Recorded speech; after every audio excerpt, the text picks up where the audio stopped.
പെഹൽഗാം ഭീകരരിൽ ഒരാളെ പോലും നിയമത്തിന് മുന്നിൽ കൊണ്ടുവരാൻ കഴിയാത്തത് കേന്ദ്ര സർക്കാരിന്റെ പൂർണ്ണ പരാജയമാണെന്ന് സിപിഐ സംസ്ഥാന assistant secretary P Suneer. CPI Mannarkkad മണ്ഡലം സമ്മേളനം ഉദ്ഘാടനം ചെയ്ത് സംസാരിക്കുകയായിരുന്നു അദ്ദേഹം. ഈ ഗവൺമെന്റ് ആ ഭീകരാക്രമണത്തിൽ അടിച്ചമർത്തോ ഇപ്പോഴും നമ്മൾ വിയോജിപ്പോടെയാണ്. ആ ഭീകരാക്രമണത്തിന് നേതൃത്വം കൊടുത്ത ആളുകളിൽ 5 പേരെന്ന് അത് തന്നെ കണ്ടെത്തിയ, അല്ലെങ്കിൽ സൈന്യം തന്നെ കണ്ടെത്തിയ, ഗവൺമെന്റ് തന്നെ കണ്ടെത്തിയ 5-ൽ ഒരാളെ പോലും ഇപ്പോൾ നിയമത്തിന് മുമ്പിൽ കൊണ്ടുവരാൻ സാധിച്ചിട്ടില്ലല്ലോ. ഈ ലോകത്തെ വലിയ ശക്തിയാണെങ്കിൽ എന്തുകൊണ്ട് നമുക്ക് കഴിയുന്നില്ല? എന്തായാലും നരേന്ദ്രമോദിയും BJPയും ഇതിന് മുമ്പ് അവർ പ്രതിപക്ഷത്തിരുന്നുകൊണ്ടിരുന്ന സമയത്ത് ഇന്ത്യ രാജ്യത്ത് പ്രസംഗിച്ച് നടന്നിരുന്നത്. അന്ന് അതിർത്തി പ്രശ്നങ്ങളുണ്ടാകുമ്പോൾ എന്തായിരുന്നു BJPയുടെ നിലപാട്? ഈ രാജ്യത്തെ ഗവൺമെന്റ് പരാജയമായല്ലേ നരേന്ദ്രമോദി ഉൾപ്പെടെയുള്ള നേതാക്കൾ അന്ന് ഈ സംഭവങ്ങൾ വിലയിരുത്തിയിരുന്നത്? ഇപ്പൊ എന്താണ് ഗവൺമെന്റ് പരാജയമല്ലേ?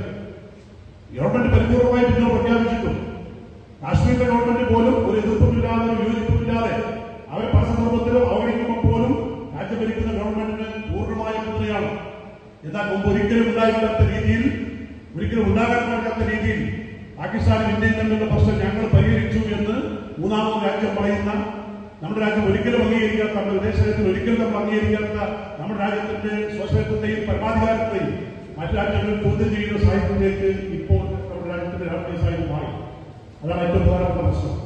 മൈലാമ്പാടത്ത് വെച്ചാണ് സിപിഐ മണ്ഡലം സമ്മേളനം നടന്നത്. സിപിഐ മുതിർന്ന നേതാവ് CP മായിൻ പതാക ഉയർത്തി. തുടർന്ന് രക്തസാക്ഷി മണ്ഡപത്തിൽ പുഷ്പാർച്ചന നടത്തി.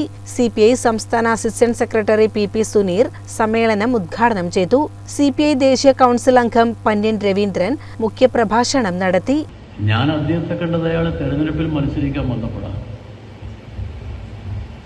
അപ്പോഴെന്നോട് പറഞ്ഞു, എനിക്ക് സാറിന് നേരത്തെ അറിയാം. ഞാൻ പറഞ്ഞപ്പോൾ, സാറ് പാർലമെന്റിലുള്ളപ്പോൾ ഞാൻ രാജ്യസഭയിലുണ്ടായിരുന്നു. പക്ഷെ ഇവിടുത്തെ ആൾക്ക് എത്ര പേർക്കറിയാം? എത്ര പേർക്കറിയാം BJPയുടെ സംസ്ഥാന പ്രസിഡന്റ് ആരാണ്? അവരെ പത്രത്തിൽ കാണില്ലേ? ജനാധിപത്യ പാർട്ടി എന്ന് പറഞ്ഞാൽ ജനങ്ങളെ വിശ്വാസത്തിലെടുത്ത് അവരുമായി ചേർന്ന് നിൽക്കുന്ന പാർട്ടിയാണ്, ആണല്ലോ.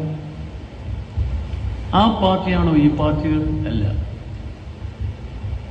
ഇപ്പം മുസ്ലിം ലീഗിന്റെ നേതാക്കന്മാർ ഇന്ന് പ്രഖ്യാപിച്ച്, അതിന് നേതാക്കന്മാരെല്ലാവരും പ്രഖ്യാപിച്ച് 2 സ്ത്രീ സംവരണവും കൊടുത്ത്. ഏത് കമ്മിറ്റിയാണ് തീരുമാനിച്ചത്? കേന്ദ്ര കമ്മിറ്റി. താഴെയുള്ള കൂട്ടർക്ക് വല്ലതും അറിയോ? ഇല്ല. എന്താ അറിയാത്തത്? അറിയേണ്ട കാര്യമില്ല. കാരണം എന്താ? അവരെ തീരുമാനിക്കും, കേട്ടുകൊള്ളണം. അതല്ല കമ്മ്യൂണിസ്റ്റ് പാർട്ടി. കമ്മ്യൂണിസ്റ്റ് പാർട്ടി 1925 കോൺപൂരിൽ വെച്ച് പാർട്ടി രൂപീകരിച്ചു. സിപിഐ ജില്ലാ അസിസ്റ്റന്റ് സെക്രട്ടറി മണികണ്ഠൻ പൊറ്റശ്ശേരി, നേതാക്കളായ C രാധാകൃഷ്ണൻ, AK അബ്ദുൽ അസീസ്, അബുറജ, രവി എടേരം, ചന്ദ്രശേഖരൻ, ഗായത്രി തുടങ്ങിയവർ പങ്കെടുത്തു. CCN മണ്ണാർക്കാട്.